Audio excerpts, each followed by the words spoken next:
Resort ni Kuya Chris Jolmar. O, maadto ni saya, ano to te? Kahayagan Beach Resort. Tapos, sa may natin to te? Naidaghan ko ano ito mga isda. Actually, na sila business sa mga bangus. And then, amo to siya yung visit. So, mani among driver guys. Amo ng driver ha. Ang pag-iyag yun na girls. Guys.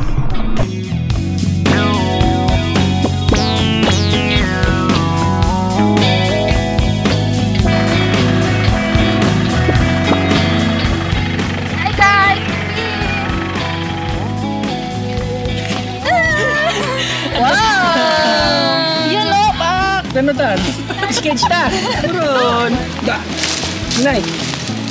Let's go! Bawat alon ay dalawang kwento dito sa Kahayagan Beach.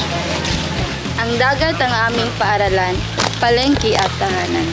Ako si Mary Ann, isang estudyante, anak ng kapuluan. Mary Ann! Ay nasing tabi! Alin na dire!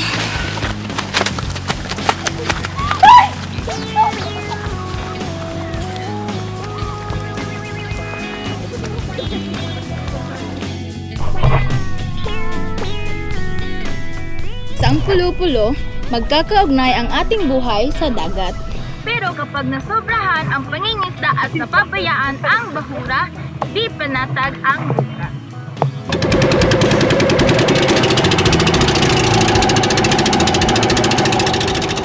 Ito ang fish cage ni Christian Mar. Kapag maayos ang pangalaga, nakakatulong ang aquaculture. Mas kaunting huli sa ligaw, mas kontrolado ang kalidad.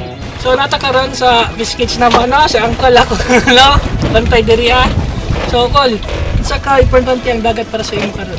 Para sa ako karon sa pagkakaroon importante jud kayo dong kay dili mo kuno buhay pod akong pamilya, source sa income nga kuan sa isda.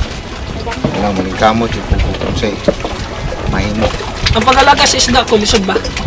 Dili man lisod dong kung imo lang dong ibutang sa imong una nga kuan.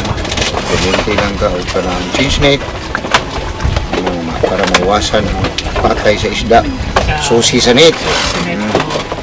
Susihon yan ang mong net kasi may mga buslot pero may nakasulay nga mga isda nga dagko. Maura siya do.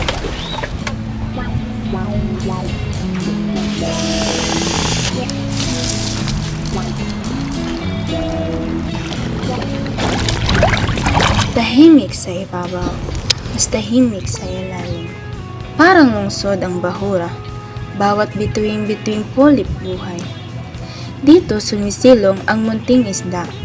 Dito sila lumalaki bago ang dagat magbahagi sa atin. Hindi ito bato lang. Libo-libong bibig na kumakain ng liwanag at dumadaloy ang buhay. May naglilinis, may nagbabantay. Dito, bantay namin paggalang at distansya. Uuwi kaming may paalala. Alagaan ng bahura araw-araw.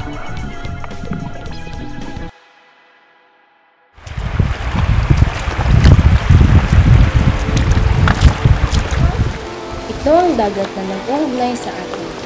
Bantayan natin araw-araw dahil kapag nagkakaisa ang kapuluan, panatag ang karagatan.